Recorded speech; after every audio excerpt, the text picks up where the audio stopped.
المستندات المطلوبة لتأسيس الشركة في مصر. أي شركة عشان تتأسس في مصر لازم تعمل توكيل لمكتب يقوم لك بالإجراءات بالنيابة عنك.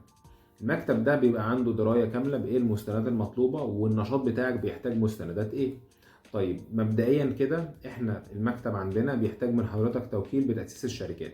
التوكيل ده بيتعمل في الشهر العقاري، سواء حضرتك بتحجز بنفسك أو حد من المكتب بيتواصل معاك وبيحجز لك الميعاد المناسب ليك والقريب لمكان سكنك. بعد ما بتعمل التوكيل بنحتاج من حضرتك صورة بطاقة الرقم القومي، بس في شرط، لازم سنك يكون فوق 21 سنة، ولازم حضرتك ما تكونش بتشتغل في الحكومة أو في مهنة المحاماة أو حاصل على ليسانس حقوق.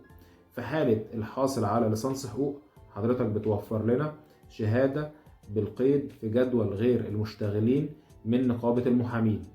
تمام؟ طيب اللي بنحتاجه غير كده بنحتاج من حضرتك توفير عقد إيجار ومكان المكتب اللي هتأسس عليه شركتك. المكتب ده يا إما مقر أنت مأجره خاص بيك أو مكتب من المكاتب المشتركة مع مكاتب التأجير اللي بتأجر المكاتب للشركات الستارت اب. سواء حضرتك أجرت بنفسك أو استعنت بينا إن احنا نأجر لك المكان اللي أنت عايزه، في جميع الأحوال كل المطلوب منك هو توكيل بتأسيس الشركات واحنا بنقوم بالباقي.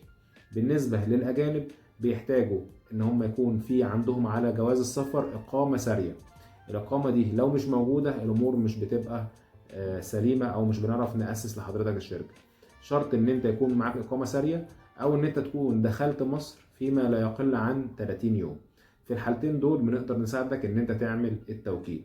تواصل معنا الآن وابدأ شركتك مباشرة.